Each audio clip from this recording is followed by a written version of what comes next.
Hello everyone, আসসালামু আলাইকুম। তো আজকে আপনাদের সাথে একটা সুইস রোল কেকের রেসিপি শেয়ার করব, অবশ্যই দেখবেন। তো এখানে আমি 1/4 কাপ ময়দা নিয়ে নিলাম। যেহেতু 7টা ডিমের, তো ওই জন্য আমি 2বার 1/4 কাপ করে নিলাম।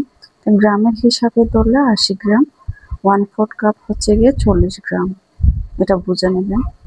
তো আমি যেহেতু 7টা ডিমের, তো ওই জন্য আমি 1/4 কাপ করে 2বার নিয়ে নিলাম। 1 টেবিল স্পুন বেকিং পাউডার নিয়ে নিলাম।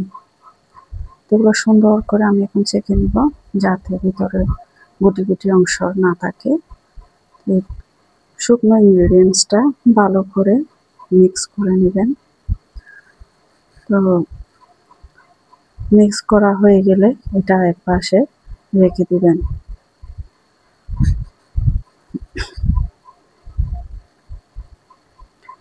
এদিকে আমি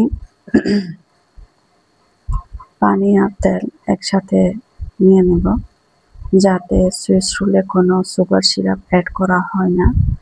ওই জন্য আমি পানিটা আর তেলটা একসাথে অ্যাড করে রেখে দিব।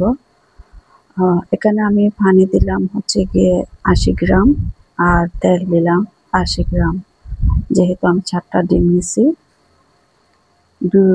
1 টিস্পুন করে 2বার নিলে হচ্ছে গিয়ে 40 গ্রাম, আর 4 চামচ করে নিলে হচ্ছে 80 গ্রাম। তো দুটোটা আমি একসাথে মিক্স করে নিব। এটা মিক্স করা হয়ে গেলে আমি এক পাশে রেখে দিব।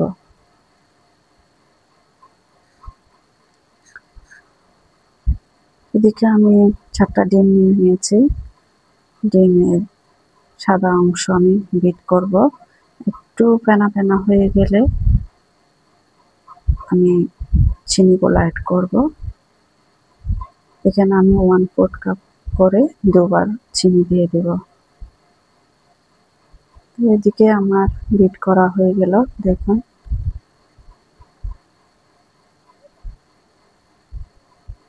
সুন্দর করে বিট করতে হবে। এদিকে আমি 7টা ডিমের কুসুমটা দিয়ে দিলাম। এদিকে পানি আর তেলটাও দিয়ে দিলাম। ভ্যানিলা এসেন্স দিয়ে দিব।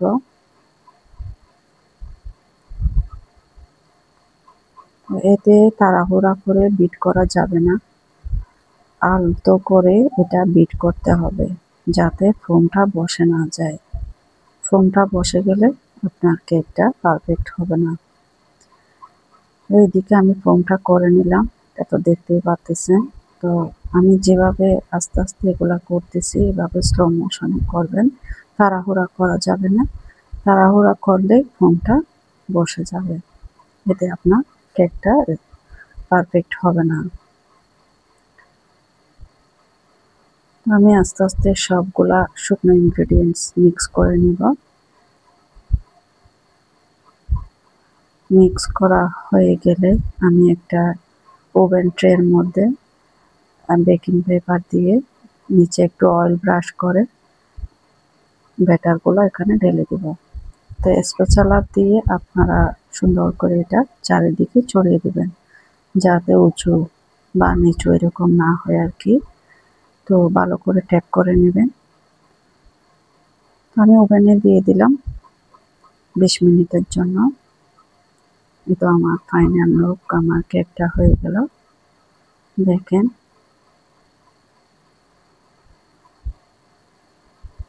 অনেক অনেক স্পঞ্জি হয়েছে। যেহেতু সুইস রোলটা আসলে অনেক মজা, আপনারা ট্রাই করে দেখবেন। তো এটা আমি কোনো কালারফুল করি নাই, যেহেতু কালারফুল করলে সুইস রোল ভ্যানিলা যেহেতু, ওই জন্য আমি কোনো কালারফুল করিনি। কালারফুল হলে একদম ভালো লাগে না, অনেকে তো পছন্দ করে না ক্রিমের মধ্যে কালারফুল হলে। তো এদিকে এটা হয়ে গেল, আমি কেটে নিচ্ছি। তো আপনারা আমার এই সুইস রোল কেকটা ট্রাই করতে পারেন। ভিডিওটা যদি ভালো লেগে থাকে কোনো অংশে, তাহলে অবশ্যই একটা লাইক দিয়ে সাবস্ক্রাইব করে আমার পাশে থেকে যেতে পারেন। তো সবাই সুস্থ থাকবেন, ভালো থাকবেন। আল্লাহ হাফেজ।